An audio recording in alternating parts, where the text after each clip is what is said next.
আমাদের বাড়ি একটা ছোটোখাটো পিকনিক রয়েছে। বুডুর ইচ্ছে হয়েছে দিদিন বাড়ির ছাদে ও চিকেন রান্না করে খাবে। তাই দিদিন, মামাই, আমি, বরুণ সবাই মিলে চলে এসেছি। দেখো উনুনটাকে প্রায় জ্বালানো হয়েই গেছে। অনেক কষ্টে আমরা উনুনটা জ্বালিয়ে নিয়েছি।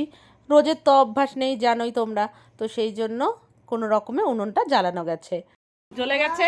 আজকে আমরা উনুনে রান্না করে লাঞ্চ করবো। মা পুরো লাঞ্চটাই উনুনে? হ্যাঁ মা, অনলি চিকেন মা পুরো লাঞ্চটাই কি গাইলো? আর পেপারটা এই যে উনুন ধরে গেছে। কত বয়স থেকে আমার মা 50 বছর থেকে রান্না করছে, মানে 2 বছর বয়স থেকে রান্না করছে।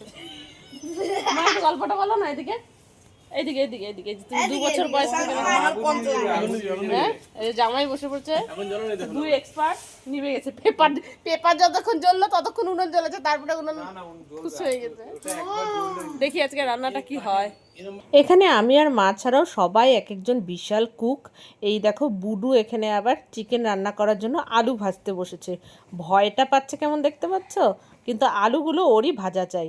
দিদিনের হাত ধরে দুজনে মিলে দেখো আলু দিচ্ছে, মানে পড়বে তো পড়বে, দুজনে একসাথে কড়াইয়ের ওপর পড়বে আর কি। তারপর মা একটা হাতা দিল, এবার বলছে তুই হাতা দিয়ে তারপর দে। একটা আলু হয়ে যাবে, আরেকটা আলু। আরে কি তুই বরণ করতেছিস নাকি? আর এখানে আমরা দাঁড়িয়ে দাঁড়িয়ে উপভোগ করছি। চলে গেল, কারণ আমরা কি করবো, আমাদের তো এখানে সিটে জায়গায় নেই। এ দেখো চিকেন দিচ্ছে, একটা একটা করে চিকেন দিতে গিয়ে তো চিকেন হয়ে যাবে রান্না ভাই। এই একটা একটা চিকেন দিতে দিতে একটা করে চিকেন তো রান্না হয়ে যাবে।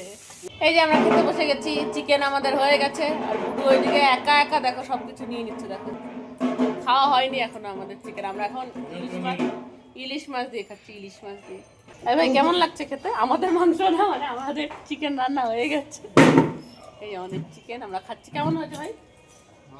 ভালো হয়েছে? বুডু কেমন আছে? বেশিরভাগটা ভাই রান্না করেছে, তারপর আমি আর ভাই মিলে মেকআপ করেছি, একটু গন্ডগোল হয়ে গেছিল সেই জন্য। আমি খেয়ে দেখি, ভালোই হয়েছে।